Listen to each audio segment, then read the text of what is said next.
Sudah 2 minggu berlalu, pihak kepolisian belum bisa mengungkap pelaku pencurian bebek yang membuat warga di Banjar Semaun, Desa Puhu, Kecamatan Payangan Gianyar, Imade Suparte meregang nyawa. Menurut pihak kepolisian, minimnya petunjuk menjadi salah satu kendala dalam pengungkapan kasus tersebut. Dikonfirmasi Selasa 12 Oktober, Kapolsek Payangan AKP Iputu Agus Adi Wijaya mengatakan hingga saat ini pihaknya masih melakukan penyelidikan. Minimnya petunjuk yang diberikan pelapor membuat pihaknya harus bekerja ekstra.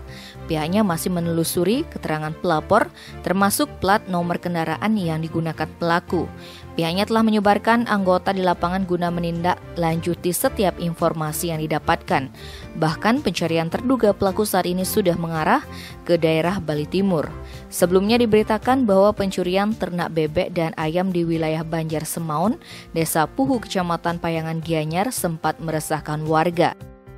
Sampai akhirnya pada hari Selasa 28 September 2021, pencurian ternak bebek itu diketahui oleh warga sehingga terduga pelaku yang menggunakan sepeda motor jenis Honda Vario dikejar oleh Imade Suparte yang bebeknya dicuri. Aksi kejar-kejaran menggunakan sepeda motor pun tak terhindarkan. Namun sayang, Suparte hilang kendali dan terjatuh dari sepeda motornya saat memasuki kawasan Jalan Kedewatan, Ubud dan meninggal dunia. Tim Bali Express melaporkan.